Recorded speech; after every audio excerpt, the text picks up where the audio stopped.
A few months ago, I downloaded a couple of Jerry Norton's contracts, his purchase and sale agreement and his assignment contract. Since then, I've been using it all over America and it gets the job done. So in this video, I wanted to show you all how to fill out a purchase and sale agreement as well as an assignment contract, but specifically Jerry's contracts. I know that there's a lot of overlap between the people who watch my channel also watch Jerry's channel. So I know a lot of you all probably have this document or are going to download it. So I want to give you all a step-by-step, line-by-line analysis on how you fill out these contracts so you can get out here and get to the bag. So I hope that y'all pumped for this content. Go ahead, hit that like button for me now, and let's get right on into it. Hey, coming down like precipitation. I ain't never met a... All right, guys, so I'm inside of my DocuSign account, and basically I already have templates created for my purchase and sale agreement as well as for my assignment agreement. So I recommend that you all do this as well, whether you're using a company like Sign Now, DocuSign or any other company. You're going to want to go in and create a template so you can easily send out these documents when it's time. If you're talking to a seller, you can literally instantly send them the contract while you're talking to them if you have a contract. So it could just speed up the process and actually increase your conversion rate. So let's not waste any time though. Let's kind of go ahead and get right on into this. So I'm not going to read the entire contract. I'm going to tell you what you need to put on the individual lines. All right. So at the beginning is like, this purchase and sale agreement is between into by and between. And you're going to put your company name right here. This is my template. So I automatically just put my company name right there versus just putting company name or something like that. And then you're going to put your business mailing address in the next line. Then after that, you're going to go ahead and put the seller's name or business name and the seller's mailing address. Boom. Then you got this section right here for the property. You're going to enter the subject property address right there. Then next for the purchase price, you're going to write the purchase price in words in this first line right here. And then you're actually going to put the purchase price right here, like the actual number after that. And then the purchase price shall be paid to the seller as follows. You're going to enter how much earnest money you're going to be providing. Let's say your earnest money was $100. And let's say the property was $50,000. That's how much you agreed to pay. Where you're going to put $100 right here in this earnest money section, and then you're going to put $49,900 is going to be the balance due to be paid at the close of escrow. All right, and then for the financing section right here, I would recommend that you have like little radio buttons right here, or like a way for them to be able to check mark a box. And you can kind of join these together. I'm not going to get too detailed on how to use DocuSign and stuff like that in this video. I'm just showing y'all what y'all want to put. So if the person is paying cash, then you'll just X this. If you're doing like a subject to deal, you'll click this. If you're doing seller financing, you'll do this. And if it's traditional, you'll do this. All right. Boom, nothing too crazy. One of the biggest things that I like about this particular contract is that it requires the seller and you as the buyer to initial everywhere. On every page, you have to initial. So it's no, the seller saying, "Oh, I didn't get it. I didn't understand." Like, no. You're going initial on every single one of these pages. So it's no confusion. You can't say that you didn't see this part of the contract.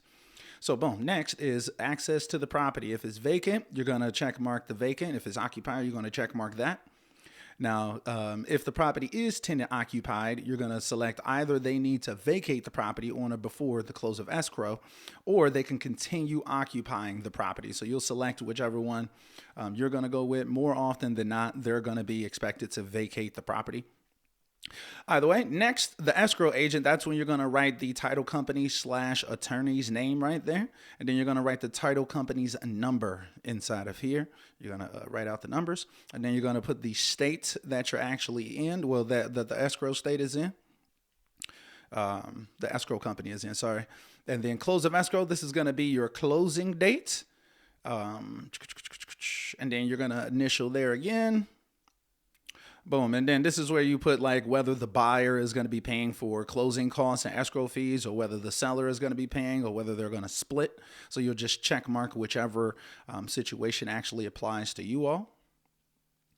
Then boom, let's see, debris and personal belongings. So usually if we're wholesaling the property, it's usually going to be with debris and or personal belongings, meaning that there's still going to be some junk inside of the house. Sellers aren't typically required or expected to actually clean out the house in a wholesale deal, but there may be situations, maybe it's not a wholesale deal. You're watching this video, you would click, without debris, meaning that you want them to leave the place spotless, basically. You want them to clean it out. And if they don't, they'll have to pay for it, basically. That's what that part is saying.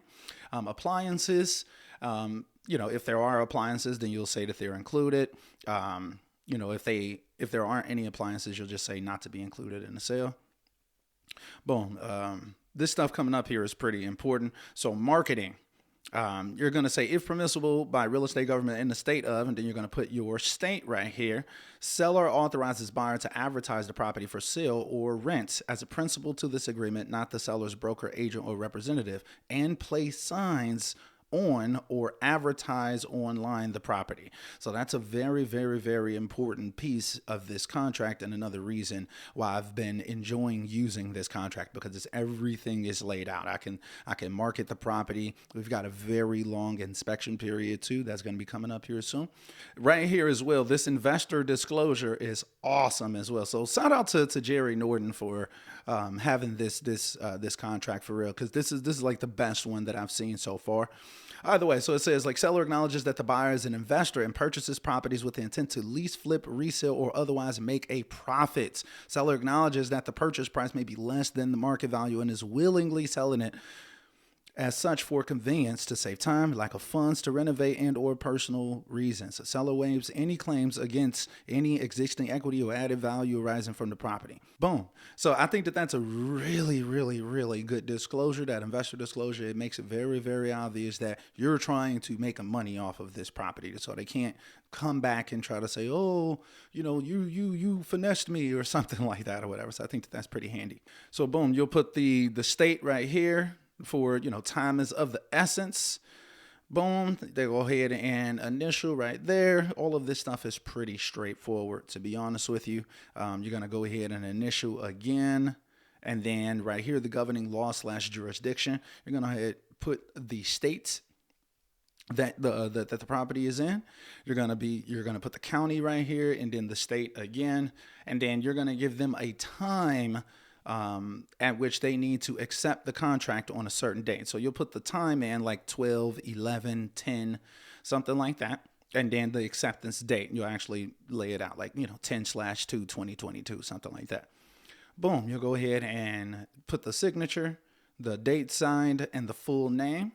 And you could sign up another template where you have 2 seller signatures. Sometimes that may happen, so you may want to have another template that has 2 lines for the seller. That would be a good idea. And then, boom, you'll go ahead and put your your buyer signature, with the date and your printed name right here. So yeah, boom, that's just about it. And then you'll have one more initial at the bottom. So that's just about it when it comes to the purchase and sale agreement. So I hope that helps. I hope that you all can kind of, rewind the video, go through and actually, create your template the way that you need to create your template. So it makes sense. So you know what needs to go on what lines. I know a lot of people don't really talk about that very, very often on YouTube. And I definitely don't think there's any videos showing specifically Jerry's contract. And I know a lot of people download this particular purchase and sale agreement. Now, I also forgot about this little section. Any other terms and conditions? If none, write none. So you want to have a text bar right here as well, so you can type in none. And boom, yeah, that's basically it for the purchase and sell agreement. Now I'm going to go ahead and pop up the assignment contract. All right, and just for clarification, guys, I set up both of my templates, my purchase and sale template and assignment contract template, to only require a signature from the other party. I realize it just makes it significantly easier. You can really read over the contract with the seller as you're talking to them over the phone, and then all they need to do is sign. So they don't need to type in a whole bunch of stuff, because very often people could write the wrong thing in, miss a couple letters, type in the wrong address, things like that. It's a lot of problems that you avoid by just filling out the contract yourself. Just ask them for the information that you'll need from them in advance, and then you go ahead and fill out everything else but their signature. Boom. Just wanted to provide a little bit of clarity when it comes to that. Now let's dive into this assignment contract. So it says right at the top, you're going to actually put the date that you're going to be signing this contract. Right here, you're going to put your business name. Excuse me. Yeah, so you're going to put your name or business name, and then you're going to put your business or mailing address in the next line. Then after that, you're going to write the subject property address inside of here. And then you're going to put the buyer name or the company, the buyer's company name right there. And then you're going to put the buyer's mailing address or company's mailing address. All right. And then next right here, you're going to say, whereas this is where you're actually going to put the name of the seller right here from the subject property. All right. So when it comes to this, this purchase price section, this is actually going to be your assignment fee. And I kind of like the way that this contract is set up because basically it makes it to where it's not actually writing out how much money you're going to get paid. It's having it here in bold that the balance of the funds shall be the assignment fee. So basically, let me break this down for you.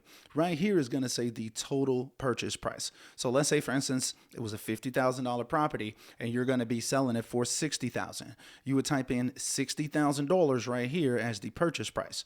And then right here in line 2, it is going to say the assignee agrees to purchase the property for, and you're going to write the price that you actually have the property under contract for with the seller, right? And then right here is going to have their earnest money deposit, right? So, but the balance of the funds shall be the assignment fee. So basically, if this was $60,000, this would be $50,000, and they'll have to do their own math to know like how much money you're going to be making off the deal. Not that it's complicated or anything like that, but it's not telling them the exact number.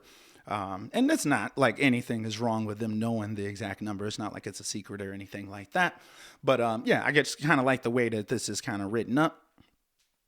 And then bang, at the end of this, basically you're just going to be writing in the name of the title company that you're going to be using. And if there are any special provisions, you can have things come up where, the buyer agrees to pay for windows to get installed on the property or something like that to secure the property. Either way, but then boom, you're going to go ahead and put your signature line. You're going to put the buy name and then the full name. So the buy name can be either your name, just written again, and then the full name would just be your full name written again or whatever. But if you have a company, then it would be like by, let's say Ace Hayes LLC, Edward Hayes. Boom. And I'll have my signature right there as well. Same thing with the buyer. As you can see, this is the only thing that they need to do is sign. I'm going to write in their company name or their full name, and I'm going to type out their full name right there as well. So boom, we keep it nice and simple. The assignment contract is just 2 pages, short, sweet, straight to the point. Really, really simple. You couldn't really mess it up even if you tried. So let me know, guys, did you find value in this video? Like, are you going to go set up some templates inside of DocuSign now that you know what words you actually need to have on your contract? Let me know if this helps. Let me know if I blessed you out.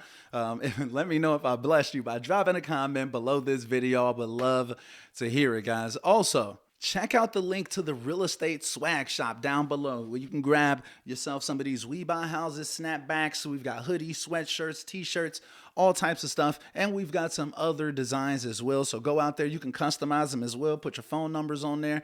Get out here. Start getting some attention once and for all. And also, if y'all interested in getting one-on-one coaching from me personally, definitely check out the coaching link down below as well. If you want to be able to pick my brain, work with me one-on-one, and actually get some help to be able to get out here and start closing some deals, definitely check out the coaching link down below, or just go to edwardhayes.org. And also, I forgot to mention, I'm going to drop the links to Jerry Norton's contracts, the same ones that I just filled out in this video, down below. I'm going to use his links that he uses, so check it out down below. It'll probably be in the description of this video or in the pinned comment down below. Check it out.